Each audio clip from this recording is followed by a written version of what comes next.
Assalamualaikum warahmatullahi wabarakatuh. Perkenalkan, saya Mutiara Indonesia. Di sini saya akan memaparkan hasil eh, dari laporan observasi-observasi.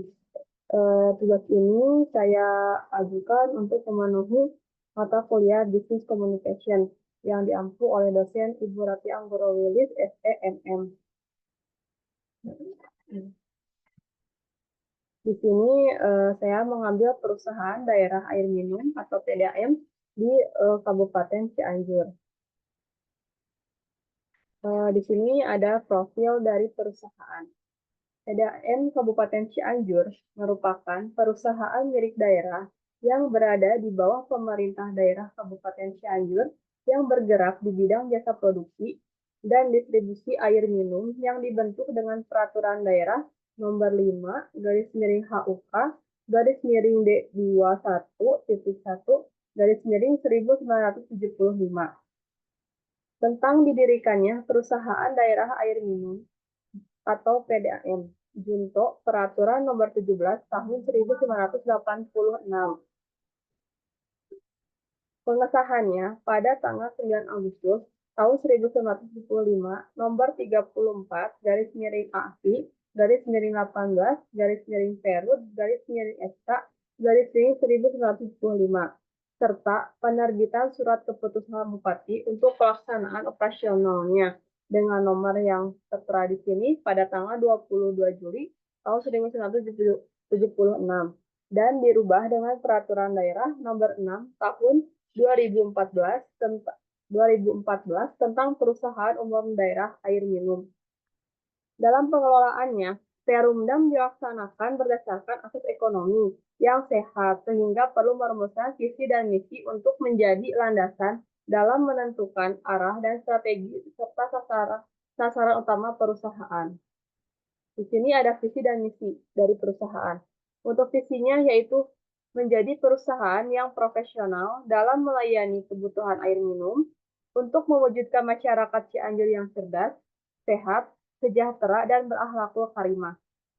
Dan misinya yaitu memberikan pelayanan prima, memperoleh keuntungan untuk kelangsungan perusahaan, dan memberikan kontribusi terhadap pendapatan asli daerah, meningkatkan sumber daya manusia yang profesional, meningkatkan kesejahteraan pegawai perusahaan. Nah, perusahaan ini beralamat di kantor pusat Jalan Payang Dayatullah, nomor 192, Cianjur, Jawa Barat. Di sini ada kontak untuk bisa dihubungi. Kemudian ini struktur organisasinya. Perusahaan ini dipimpin langsung oleh Bupati, dipantau langsung oleh Bupati, dari Bupati terus ke Dewan Pengawas, kemudian ke Direktur Utama perusahaan tersebut. Dan dari situ nanti ada bagian Direktur Umum dan bagian teknik, di mana terdapat para pegawai di bawahnya. Untuk gambar pola komunikasi, yang pertama di perusahaan ini itu mengalami komunikasi internal dan eksternal. Untuk komunikasi internalnya, yaitu komunikasi antara manajemen dan karyawan, terdapat saluran komunikasi terbuka antara direktur perusahaan dan karyawan. Direktur menyampaikan informasi terkait kebijakan, tujuan perusahaan, pengembangan perusahaan, dan progres kinerja karyawan melalui rapat rutin yang dilakukan 1 minggu sekali. Nah, untuk komunikasi antar departemen atau staf, yaitu setiap staf memiliki saluran komunikasi internalnya sendiri untuk memastikan koordinasi yang baik antar tim. Hal ini dilakukan melalui rapat antar staf.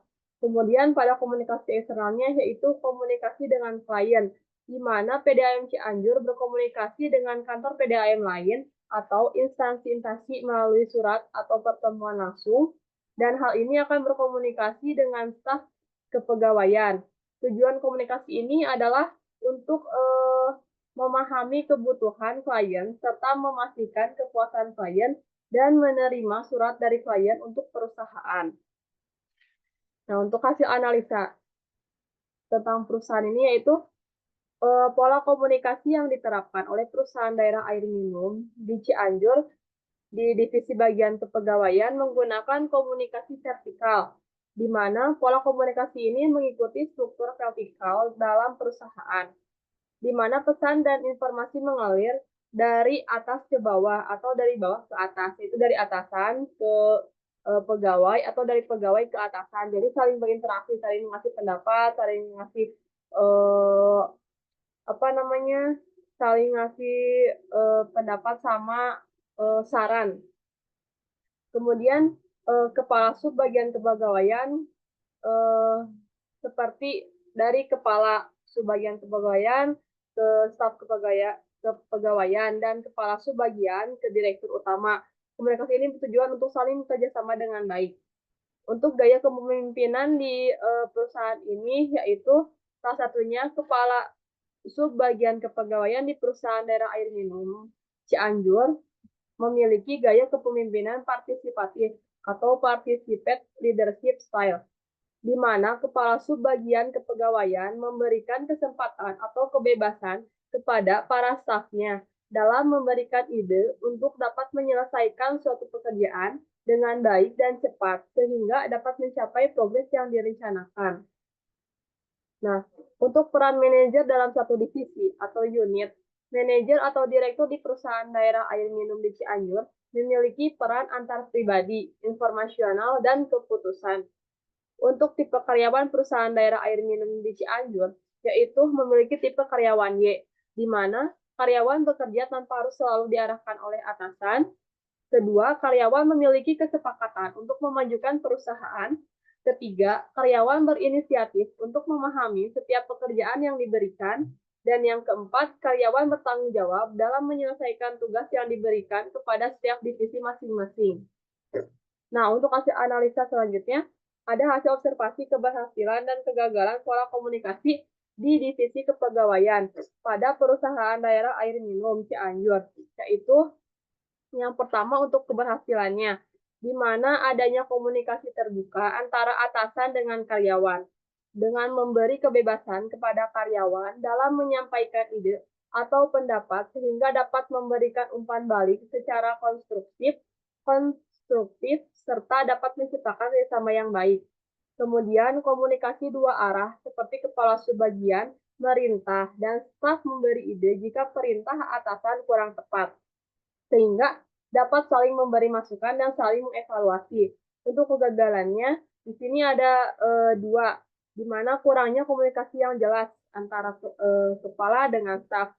Salah satu contohnya yaitu masalah dalam divisi kepegawaian adalah ketidakjelasan dalam menerangkan petunjuk pekerjaan, sehingga sering terjadi kesalahpahaman.